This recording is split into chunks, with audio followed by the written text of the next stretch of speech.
All right, so I know I forgot to do an example earlier for you for LO1 in electromagnetic induction, but maybe this will be helpful for you if you have to do a retake.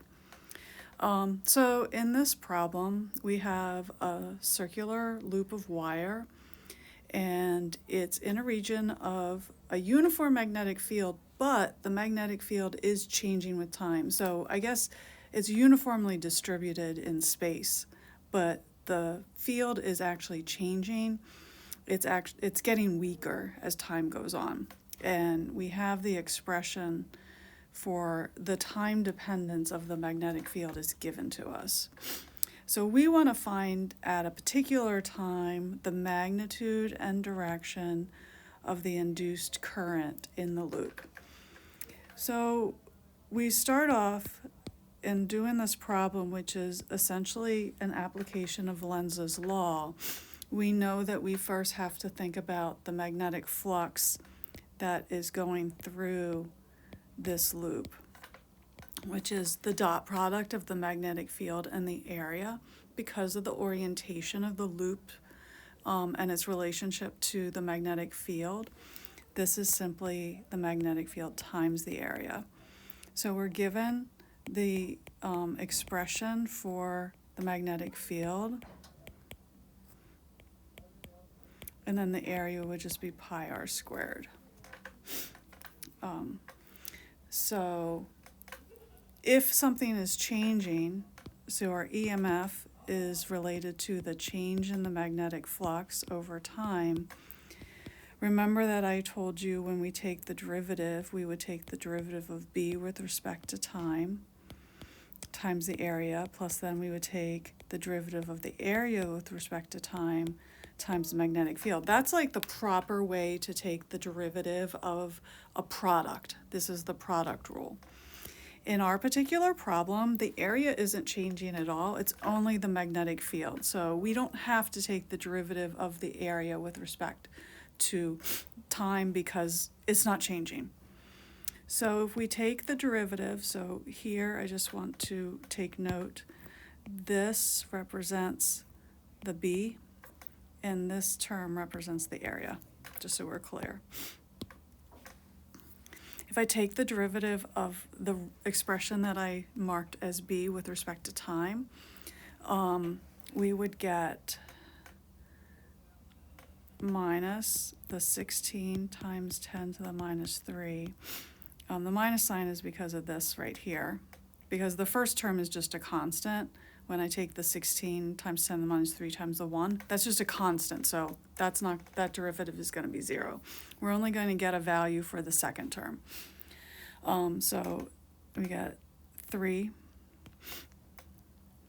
times 0.5 t squared.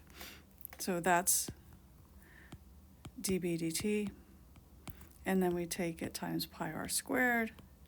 That's our area. So if I put in some values, or really combine things,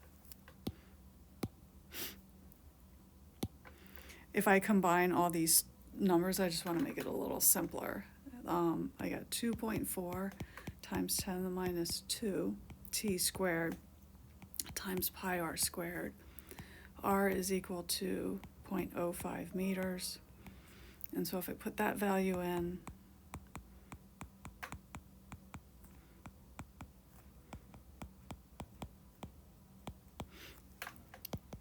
my total expression is 1.885 times 10 to the minus 4 t squared is the expression for my EMF. I have been careless with my negative signs because I only really want to know how big it is, and then I have to sort of logic through it in order for me to figure out the direction of the current.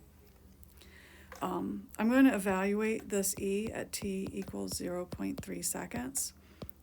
Because that's what I've asked to find values at that particular time. So I just plug in t as 0.3, and I get 1.697 times 10 to the minus 5 volts. And I would set this equal to I times R, because this is just a voltage. So we're looking at Ohm's law. I was given the resistance. Right here's my resistance. Oh, right here's my resistance.